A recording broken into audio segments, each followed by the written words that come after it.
The day I started my new job at the zoo, I was added to a group chat called 100 Ways to Kill a Human. Every member had an animal for their profile picture. I figured it was just a quirky work chat for the staff. How cute, I thought. Then I saw them discussing how to eat me. Sky Screecher, the new human has beautiful eyes. I can't wait for the festival. I want to peck them out right now. King Kong, patience. There will be plenty of humans at the festival. More eyeballs than we can eat. Also, I call dibs on her thighs. Tiger Claw, no one's fighting me for her head, right? Old Tusks, I'm a vegetarian, but I can help crush her bones. My fingers trembled. I looked up at the elephant enclosure in front of me, my designated zone. An old, withered elephant was staring at me with dark, unsettling eyes. It looked ancient and skeletal, its skin a cracked canvas of dried mud, swarmed by a cloud of flies. It hadn't been bathed in ages. Our eyes met, and a strange chill ran down my spine. What the hell was that group chat? I looked at my phone again. The chat had gone silent. My new coworker, a guy named Rick, nudged me. Hey, newbie, get to work. Just give it a quick once-over. He stepped into the enclosure with a look of disgust, grabbed a hose, and started spraying a nearby elephant. The elephants backed away, trying to avoid the water. Rick cursed at them. You damn animals. I'm tired of waiting on you. Get over here. The elephants didn't move. He threw the hose down. Fine, stink for all I care. He walked out and gave me my instructions. Alright, my work is done. You go prep their food. Don't give them too much. It's a waste on them anyway. And just like that,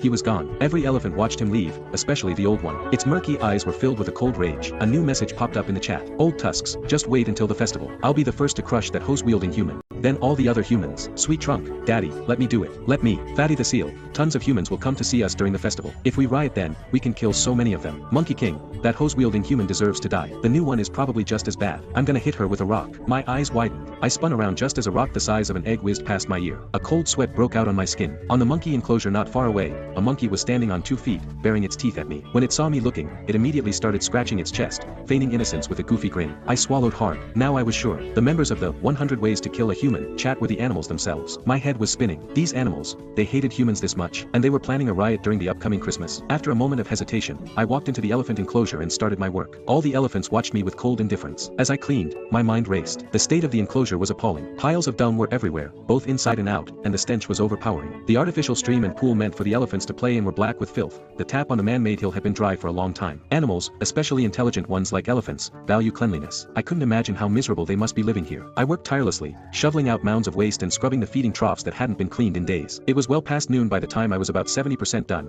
but the enclosure was finally starting to look presentable. Next, I hurried to the food prep area, only to find a pathetic selection of palm leaves and dry, coarse hay. There wasn't a single piece of fruit, not even a vegetable leaf in sight. I asked a female coworker nearby, is this all the elephants eat? I thought the zoo had a decent budget. How should I know? I feed the capybaras, and their food is even worse, she said, rushing off. I pressed my lips together. For now, all I could do was grab as much hay and leaves as I could carry and bring it to the elephants. As I returned, the chat lit up again. Sweet Trunk, I saw her cleaning so hard and thought she might be a good human, but she's just like the others, feeding us dry grass. Little nose, so hungry. I want papaya. I haven't had papaya in so long. Crying emoji. Polar bear Cody, stop crying. I got rotten fish again today. I'd rather have the grass. I paused for a moment, then tossed the food into the enclosure. At least it was something to fill their stomachs. The elephants gathered listlessly, their eyes full of a bleak, simmering resentment. The old elephant didn't join them. It lay down, motionless, staring out of the enclosure at something I couldn't see. While the elephants were eating, I turned and ran out of the zoo. I drove to the nearest supermarket and bought out their entire produce section. Mangosteens, apples, bananas, papayas, cabbages. I bought as much as I could and had the store deliver it all to the zoo's food prep area. Soon, the storage room was overflowing with fresh food. My co-workers stared in disbelief. I ignored them, filled 3 large baskets with fruits and vegetables, and carried them one by one to the elephant enclosure. When I poured the fresh produce into their pen,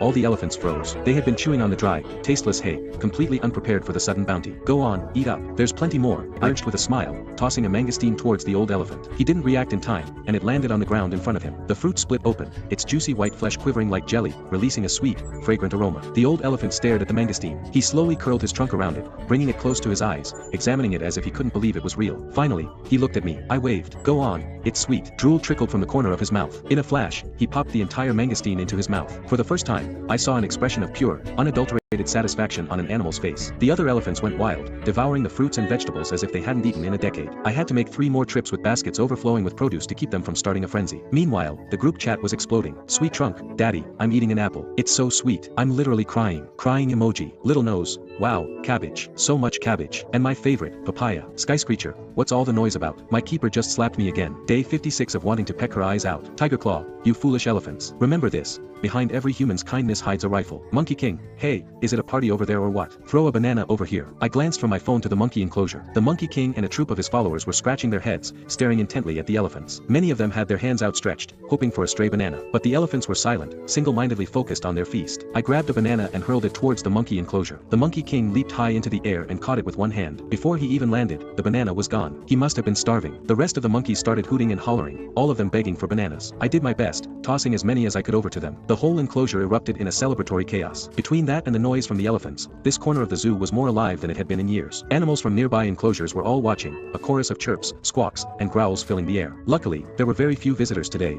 otherwise, they would have been terrified. The truth was, this zoo had been deserted for years. The main reason, the smell. It stank. The entire park reeked of animal waste. Combined with the lethargic or aggressive behavior of the animals, it was no wonder visitors stayed away. The only time it saw any real traffic was during the Christmas. But this Christmas, the animals were planning a riot. This was a serious problem. The visitors would be in grave danger, and the animals would almost certainly be killed. I did a quick mental calculation. The festival was only 7 days away. As I pondered this, messages continued to flood the chat. Sweet Trunk, that was so good. I finally ate a full meal. She's a good human. Monkey King, I agree. The way she threw that banana is burned into my memory. My butt is tingling. Cozy Capybara, hello everyone. I ate a delicious rotten orange last week. I just remembered to share my joy with you all today. Tiger Claw, interesting. This female human is quite skilled at winning over the hearts of beasts. When I get out, she'll be the first one I kill. Wait, what? Dude, that can't be right. That's just wrong. Thankfully, some of the other animals stood up for me. Little Nose, Tiger King, this human is really nice. Please don't hurt her. Tiger Claw, you're just a cub. When you're my age, you'll understand. Behind every human's kindness hides a rifle. Cozy Capybara, so many messages. I get sleepy after reading one line. I'm going to take a nap now. Monkey King,